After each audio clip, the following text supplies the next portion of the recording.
कल लोकसभा चुनाव के परिणाम आए हैं। दिल्ली पे भी सबकी निगाहें थी क्योंकि दिल्ली की जो राजनीति है काफ़ी हावी इस समय रही है। अरविंद केजरीवाल के जेल जाने के बाद से कयास ये लगाए जा रहे थे कि दिल्ली की राजनीति में इस बार बड़ा बदलाव देखने को मिल सकता है। 2014-2019 में जिस तरह से बीजेपी ने यहाँ क्लीन स्वीप किया था तो कई लोग कयास लगा रहे थे। इवन यहाँ पे आम आदमी पार्टी और कांग्रेस भी कयास लगा रहे थे कि इस बार दिल्ली की सत्ता में उनकी वापसी होगी, लेकिन दिल्ली की जनता ने कुछ और ही सोच रखा था। अरविंद केजरीवाल की भावुक अपील काम नहीं आई और दिल्ली की जनता ने एक बार फिर से यहाँ बीजेपी को हैट्रिक दिला दी। दिल्ली की सत्ता पर एक दशक में काबिज आम आदमी पार्टी को एक बार फिर बड़ा झटका लगा है। कांग्रेस से गठबंधन के बावजूद आम आदमी पार्टी के हाथ निराश ही लगी है। सहयोगी कांग्रेस भी शून्य पर ही सिमट रही। भारतीय जनता पार्टी ने लगातार तीसरी बार दिल्ली की सभी 7 सीटों पर कमल खिला दिया है। दिल्ली के नतीजे सबसे अधिक आम आदमी पार्टी के लिए चौंकाने वाले हैं, क्योंकि पार्टी को पूरा भरोसा था कि अरविंद केजरीवाल की गिरफ्तारी का जवाब देते हुए जनता उनके पक्ष में जनादेश देगी। आखिर आम आदमी पार्टी की हार की क्या वजह है और इसके क्या मायने निकाले जा रहे हैं, आइए उस पर एक नज़र डालते हैं। केजरीवाल और बड़े नेताओं के जेल जाने से नुकसान का सामना करना पड़ा। कथित शराब घोटाले में आम आदमी पार्टी के कई बड़े नेता जेल में बंद हैं। चुनाव से पहले खुद पार्टी के प्रमुख और दिल्ली के मुख्यमंत्री अरविंद केजरीवाल भी गिरफ्तार कर लिए गए।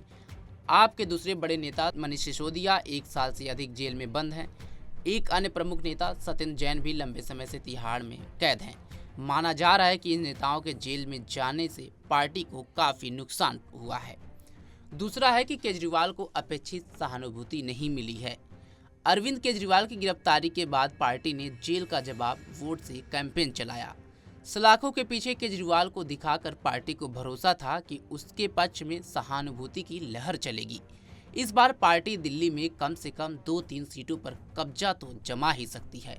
हालांकि जब नतीजे आए तो जस्ट इसके उलट आए और कहानी कुछ अलग ही बयां कर दी। तीसरा बात करते हैं, जनता ने स्वीकार नहीं किया आप और कांग्रेस का गठबंधन।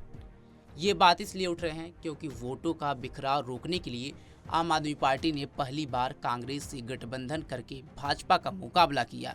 हालांकि पंजाब में ये दोनों पार्टियां अलग अलग लड़ी। पार्टी को उम्मीद थी कि वोटों को बंटवारा रोककर भाजपा को पटकनी दिल्ली में दी जा सकती है। हालांकि नतीजों को इस रूप में भी देखा जा रहा है कि जनता ने आम आदमी पार्टी और कांग्रेस के गठबंधन को पूरी तरह स्वीकार नहीं किया।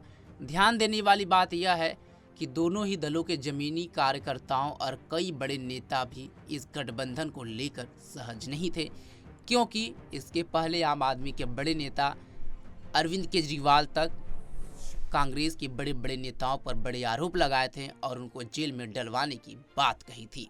और सबसे लास्ट फैक्टर जो है वो है केंद्र में तो मोदी ही फैक्टर है। ये तो बात एक बार फिर से जब एनडीए बहुमत में वापसी कर रही है, ये बड़ा दाव देखा जा रहा है। इससे पहले 2014 और 2019 में भी दिल्ली की जनता ने इसी तरह का फैसला सुनाया था और 7 सीट पर बीजेपी को जीत दिलाई थी।